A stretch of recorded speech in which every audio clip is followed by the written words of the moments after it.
c'est pour moi un grand débat parce que je me suis retrouvé moi sans culture au départ. Vous savez, quand on habite la Martinique, on joue contre la commune qui habite à 5 km ou contre le voisin en fait. Hein. Donc, aucune culture. Et ce poste-là m'intéressait petit à petit. Voilà, j'ai fait quelques sélections de Martinique, j'ai un peu voyagé en Guadeloupe, des sélections. Et je me suis dit, mais si je veux être en avance par rapport à ceux qui sont sur mon territoire, il faut que j'aille voir ce qui se passe ailleurs en fait. Et j'ai commencé à regarder des matchs, le peu de matchs qu'on avait de rediffusion.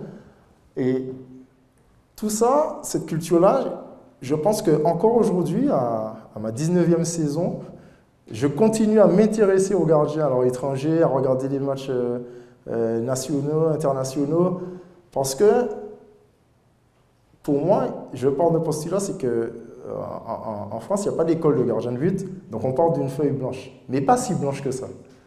On part d'une feuille blanche pour peut-être emmener à la remplir sur les choses de base, sur les fondamentaux, sur tiens, j'ai un jeune gardien, je le trouve intéressant dans mon club, qu'est-ce que je peux le faire travailler pour justement qu'il soit en progrès sur tel et tel défaut, parce que c'est vrai qu'on travaille souvent les défauts, mais il faut souvent aussi travailler les qualités. Qu'est-ce que je peux travailler pour continuer à confirmer ces qualités?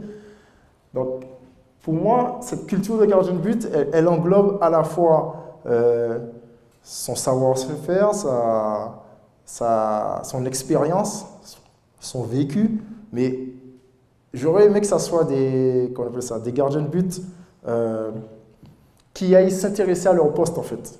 Qu'est-ce qui se passe? Qu'est-ce qui se passe dans le monde du gardien de but? Et pas qu'en France d'ailleurs. Et pas qu'en France. Parce que souvent avec les jeunes, j'ai des retours, ils arrivent le week-end, ils ont vu, je sais pas, Montpellier-Saint-Raphaël, ils vont me dire ah, t'as vu l'arrêt de Gérard? Bon, génial. Déjà, ils s'intéressent. Pour moi, je trouve ça génial qu'ils viennent me parler qu'ils jouent en National 2, en réserve, et qu'ils viennent me parler d'un match de Ligue 1. C'est qu'ils s'intéressent déjà. Ça veut dire qu'il veut se nourrir déjà de sa culture, qu'il veut s'approprier son poste.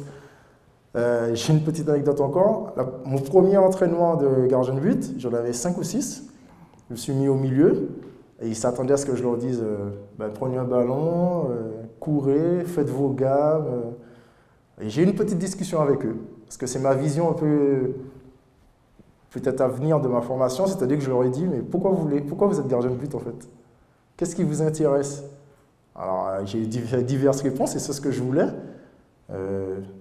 Parce que je ne veux pas courir, parce que c'est un poste important, parce que j'aime ça.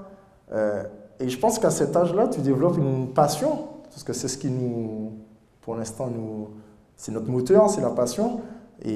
Mais la passion peut être exacerbée par justement cette culture qui peut nous emmener au haut niveau, à continuer toujours à vouloir s'intéresser à l'évolution de notre poste.